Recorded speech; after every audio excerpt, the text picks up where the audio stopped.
வணக்கம். இன்றைய நமது சிறப்பு விருந்தினர் மனநல மருத்துவர் டாக்டர் சுபா சார்லஸ் அவர்கள். வணக்கம் மேம். எப்படி மேம் இருக்கீங்க? நல்லா இருக்கேன் மேம். நிறைய மைண்ட் ரிலேட்டடான கொஸ்டின்ஸ் நான் கேட்க போகிறேன். இது நிறைய பேருக்கு இந்த ப்ராப்ளம் மேபி இருக்கலாம். அவங்களுக்குலாம் ரொம்ப யூஸ்ஃபுல்லாக இருக்கும் அப்படின்னு நான் நம்புகிறேன். ஓசிடி அப்படின்னா என்ன மேம்? எஸ், நிறைய பேருக்கு இந்த ப்ராப்ளம் இருக்குது. ஓகே, ஒரு டிகிரியில் இருக்கும், கொஞ்சம் இருக்கும், ஸ்பெக்ட்ரம் அப்படின்னு சொல்லுவோம். ஸோ மன வியாதிகளே ஸ்பெக்ட்ரமில் தான் இருக்கும். அதாவது கொஞ்சமாக இருக்கும், இல்லை கூட கொஞ்சம் இருக்கும், கூட கொஞ்சம் இருக்கும், கூட கொஞ்சம் இருக்கும். ஸோ ஓசிடி அப்படின்னா அது ஒரு English word. Okay, OCD.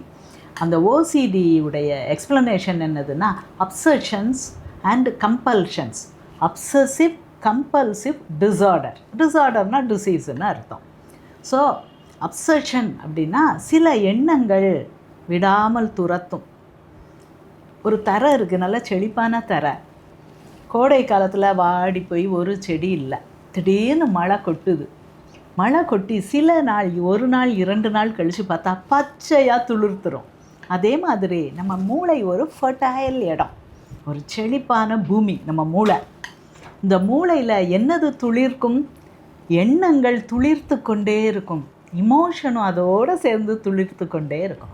So உணர்ச்சிகள், எண்ணங்கள் துளிர்த்துக்கிட்டே இருக்கும். நம்ம கண்ட்ரோலில் அது கிடையாது. எப்படி பூமி கண்ட்ரோலில் இருக்கா? மழை பெஞ்சா செடிகள் முளைக்கிறது, பூமி கண்ட்ரோலில் கிடையாது. அதே மாதிரி நம்ம மூளை கண்ட்ரோலில் கிடையாது. ஸோ ஒரு எண்ணங்கள், அந்த எண்ணங்களோடு சேர்ந்து ஒரு இமோஷன், ஒரு உணர்வு, ஒரு உணர்ச்சி வர்றது, அதோடு சேர்ந்து ஒரு ஆக்ஷன், கம்பல்ஷன். இது யூஷுவலாக அவங்களுக்கு பிடிப்பதில்லை. நமக்கு ஒரு எண்ணம் வருது, அதை செயல்படுத்துகிறோம், ஒரு பெருமை கொள்கிறோம். ஆனால் ஓசிடியில் அவங்களுக்கு பிடிக்காத எண்ணங்களாக இருக்கும், பிடிக்காத செயல்களாக இருக்கும்.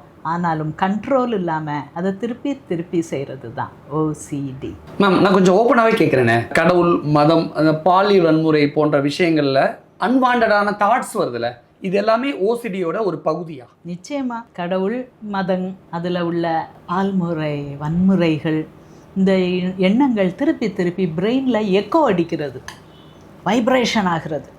அப்படியே அந்த தாட்ஸுக்குள்ளே இவங்க அரெஸ்ட் ஆகிடுவாங்க.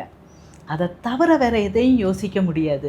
இது எல்லாம் அந்த ஓசிடி ஸ்பெக்ட்ரம் சின்னதுலேருந்து பெருசு வர இருக்கிறதுல ஒரு அளவு இது. ஸோ ரிலீஜியஸ் ஓசிடி அப்படின்ட்டு நாங்கள் அதுக்கு பேர் வச்சுருக்கோம். இந்த ரிலிஜன் அப்படின்னாலே, ரிலிஜன்னா கடவுள்கள் அல்ல. இந்த ரிலிஜனை சொல்லி கொடுக்குறவங்க, பரப்புகிறவர்கள், அந்த ரிலீஜியஸ் ஹெட்ஸ். ஒரு கோயிலில் ஒரு பூசாரி இருப்பார், ஒரு சர்ச்சில் ஒரு பாஸ்டர் இருப்பாங்க. இவங்க மக்களை, ஃபாலோவர்ஸை ஒரு ரிச்சுவல்குள்ளே கொண்டு வருவாங்க. இப்போ எங்கள் சர்ச்லலாம் பார்த்தோன்னா, எழும்பி நின்று கொஞ்ச நேரம் ப்ரேயர் பண்ணணும், உட்காந்து ப்ரேயர் பண்ணணும், எழும்பி நின்று பாட்டு பாடணும், உட்காந்து பாட்டு பாடணும், முழங்காலிட்டு சில செயல்கள் செய்யணும், ஜெபமாலை உருட்டுறது. ஜெபமாலை எல்லா ரிலிஜன்லேயும் உண்டு. ஸோ அது பேர் தான் வேறுபடும், மற்றபடி அது எசென்ஷியலாக ஜெப மாலை தான். சில ஜெபங்களை சொல்லிக்கிட்டே இருக்கணும். ஸோ இது எல்லாம் ருட்டீன்ஸ், இது எல்லாம் ரிச்சுவல்ஸ். ஸோ இந்த ரிச்சுவல்ஸ் ஓசிடியாக ஈஸியாக மாறிடும். ஸோ இந்த பேசிஸ் தான். சில விஷயங்களை, உன் கை அழுக்காக இருந்துச்சுன்னா இந்த கையை நீ கழுவு. நீ கோயிலில் போய் ஒரு 1/2 மணி நேரம் ஜெபம் செய் அப்படிங்கிறதுக்கு ஈக்குவல் தான். சர்ச்லாம் டைமிங்ஸ் இருக்கும், சில கோயில்கள் இருக்கும். நான் ரிலிஜனை தாக்குறேன்னு நினைக்காதீங்க. ரிலிஜன் மக்களுக்கு ஒரு சில நேரங்களில் வழிகாட்டியாக இருக்கிறது. ஆனாலும் ரிலிஜனுடைய ட்ராபேக்ஸையும் நான் சொல்லணும். மன நலம் தான் எனக்கு முக்கியத்துவம், எந்த ரிலிஜனும் எனக்கு முக்கியம் கிடையாது. மனிதன்தான் எனக்கு முக்கியம், கடவுள்கள் எனக்கு முக்கியம் கிடையாது. ஸோ அது என்னுடைய தாழ்மையான கருத்து. ஓகே, ஸோ ரிலீஜியஸ் ஓசிடியில் சிக்கி, ஐயோ இந்த கடவுள்கிட்ட நான் ஒரு வயலன்ஸ் பண்ணான்னே, இங்கே இப்படி ஒரு பிள்ளையை கற்பழித்தானே, நான் இந்த லேடி காடை நான் அப்படி பண்ணிடுவேனோ, அப்படி ஒரு மனசில் ஒரு எண்ணம் வருவதும் ஃப்ளாஷ்பேக் மாதிரி நான் சொல்லியிருக்கேன். மூளையில் தவிர்க்க முடியாமல் சில ஃப்ளாஷ்பேக், சில காட்சிகள், சில எண்ணங்கள் தோன்றும். நடுங்கிடுவாங்க. ஐயோ என் இஷ்ட தெய்வமே, என் கடவுளே, நான் எப்படி நினச்சேன், கடவுளே நான் பாவி அப்படின்னு சொல்லி சூசைடு வரைக்கும் போகிறவங்க இருக்காங்க. இல்லைப்பா நீயும் நார்மல் தான்ப்பா, இது நார்மலாக வரக்கூடிய தாட்ஸ் தான்ப்பா, ஆனால் இதை நீ அது மெயினாக்காமல் இதை எண்ணங்களே உன் தலையை ஆக்கிரமித்து கொள்ளாமல், ஓகே இதுவும் ஒரு தாட் வந்து போயிடும் அப்படின்னு சொல்லி நீ அதை இக்னோர் பண்ணு. அதிலே வாழாத, அதிலே ரொம்ப உணர்ச்சி வசப்படாத. ஐயோ எனக்கு பெரிய இஷ்ட தெய்வம், இந்த தெய்வத்தை பற்றி இப்படி நான் நினைக்க தோணுனேன், நான் எவ்வளோ பெரிய மகா மட்டமான ஒரு பாவி அப்படிலாம் நினைக்காதீங்க. அது வேணால் உங்கள் ரிலிஜன் அதை ஊக்குவிக்கலாம், உங்கள் பாஸ்டர்ஸ் ஊக்குவிக்கலாம், ஆனால் அது உண்மை அல்ல. அதை நீங்கள் தெரிந்து கொள்ளணும், புரிந்து கொள்ளணும். உங்களையே நீங்கள் வெறுக்கக்கூடாது. உங்கள் மூளையில் உங்களுடைய கண்ட்ரோல் இல்லாமல் வருகிற ஒரு தாட்டுக்காக நீங்கள் உங்களை வெறுக்கக்கூடாது. அதுதான் இந்த இன்டர்வியூடைய மெயின் நோக்கம். இன்னும் கொஞ்சம் சிம்பிளாக கேட்குறேன். ஓசிடி அப்படின்னா எனக்கு ஏதாவது ஒன்று ஆயிடுமோ அப்படின்னு பயப்படுறாங்களே, அது ஓசிடியோட அறிகுறியா அல்லது ஓசிடியோட சிம்டம்ஸ் எப்படி இருக்கும்? அதெல்லாம் அறிகுறி தான். அதாவது எனக்கு ஒன்று ஆகி விடுமோ அப்படிங்கிற பயம் வந்து நார்மலாக அப்நார்மலாக நார்மல் தான். எனக்கு ஒரு வியாதி வந்து விடுமோ, எனக்கு இந்த எல்லாருக்கும் கொரோனா வருது, எனக்கு கொரோனா வந்துடுமா, எல்லாத்துக்கும் ஹார்ட் அட்டாக் வருது, எல்லோரும் போய் ஸ்டென்ட் வச்சுக்கிறாங்க அதை ப்ரிவெண்ட் பண்ண, அப்போ எனக்கும் ஹார்ட் அட்டாக் வருமோ, இப்போ நானும் போய் ஸ்டென்ட் வைக்கணுமா அப்படிங்கிற எண்ணம் உங்கள் மூளைக்குள்ளே அப்படியே முன்னும் பின்னும் எக்கோ ஆகுது. ஓகே, அதுக்கு ஒரு கணக்கு வச்சுருக்கோம். 1 மணி நேரம் உன் நாளில் டைம் வேஸ்ட் ஆகுதா? நீ உன்னுடைய ருட்டீன் வேலையை செய்யாமல் 24 மணி நேரத்தில் 1 மணி நேரம் நீ இப்படி வேஸ்ட் பண்ணுறியா? அப்போ நீ டாக்டருடைய ஹெல்ப்பை தேட வேண்டும்.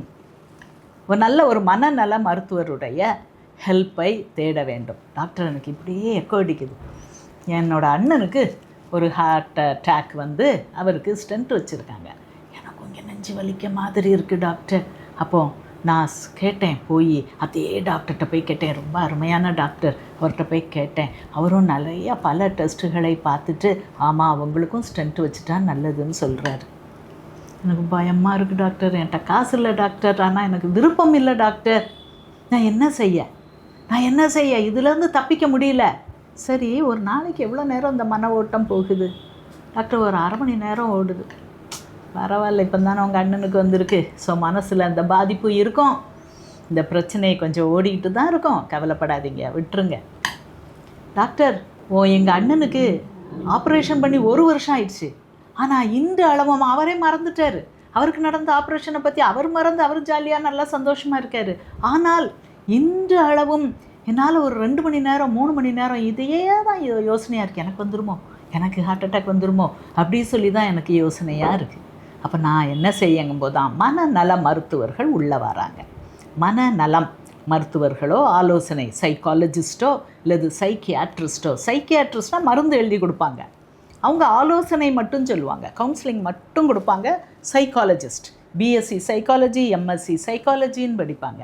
மருத்துவம் தெரியாது உங்களுக்கு. நாங்கள் எம்பிபிஎஸ் படிச்சுட்டு இந்த சைக்கலாஜிக்கல் மெடிசனில் ஒரு ஸ்பெஷலைஸ் பண்ணுறதுனால எங்களுக்கு மருத்துவ மாத்திரைகளும் கொடுக்க முடியும், அதே டைமில் நாங்கள் கவுன்சிலிங்கும் கொடுக்க முடியும். நான் வந்து சிபிடி காக்னிட்டிவ் பிஹேவியரல் தெரப்பி, இந்த ஓசிடிக்கு இதுதான் பெஸ்ட்டு ட்ரீட்மெண்ட். நீங்கள் என்ன தான் மாத்திரைகள் சாப்பிட்டாலும் எஸ்எஸ்ஆர்ஐ எஸ்என்ஆர்ஐ எத்தனையோ இருக்குது, செரட்டோனினை உடம்பில் கூட்டுறது, இந்த மருந்துகள் நீங்கள் எவ்வளோ தான் சாப்பிட்டாலும் 40% தான் அதுக்கு குணமளிக்கும் கெப்பாசிட்டி உண்டு. ஓகே, நீங்கள் சப்ளிமெண்ட்ஸ் சாப்பிடலாம், நான் ரெக்கமெண்ட் பண்ணுற சப்ளிமெண்ட்ஸ் சாப்பிடலாம், 50% அது குணப்படுத்திடும். வெறும் சப்ளிமெண்ட்ஸ் சாப்பிட்டே ஓசிடியிலேருந்து 50% குணம் ஆகலாம். அதுக்கப்புறம் காக்னிட்டிவ் பிஹேவியரல் தெரப்பி, புரிந்து கொண்டு உங்கள் நடத்தையை நீங்கள் ஹேபிட் ஆக்குனதை, கையை கழுவி ஹேபிட், பல் விளக்கி ஹேபிட் ஆக்குறீங்கள, நல்லா ட்ரெஸ் பண்ணி ஒரு ஹேபிட் கொண்டு வரீங்கல்ல, ஸோ இந்த ஹேபிட் மாதிரி நீங்கள் தேவையில்லாத சில செயல்களை பழகிட்டீங்க. அந்த ஹேபிட்டை மாற்றணுன்னா it should be replaced not by just advice, just medicine, it should be replaced by another beautiful action. அந்த ஹேபிட் நல்ல ஹேபிட், உங்களை கொள்கிற ஹேபிட், சிறுமைப்படுத்தக்கூடிய ஹேபிட் இல்லை. ஈகோ சின்டானிக், உங்களுடைய பெருமையை நான் அப்படி இருப்பேன், நான் ஒழுங்காக வருவேன், சிஸ்டமேட்டிக்காக பண்ணுவேன், பொய் சொல்ல மாட்டேன், நீட்டாக எல்லாம் செய்வேன், நல்லா ட்ரெஸ் பண்ணுவேன், இது எல்லாம் ஈகோவை பூஸ்ட் பண்ணக்கூடிய ஹேபிட்ஸ். இதுக்கு நீங்கள் அடிமையாகலாம். ஆனால் ஈகோ டிஸ்டானிக் ஹேபிட்ஸ், கையை கழுவி கழுவி கழுவி என் கையெல்லாம் வெள்ளை பூத்து போச்சே, புண்ணாகி போகுதே, சில விஷயங்கள் எண்ணி எண்ணி மனசுக்குள்ளே தோன்றி நான் என்னையே வெறுத்து கொள்கிறேனே, அப்படிப்பட்ட ஹேபிட்ஸ்லேருந்து நீங்கள் வெளியே வரணும். அதுதான் ஓசிடிக்கு எஃபெக்டிவ் ட்ரீட்மெண்ட்.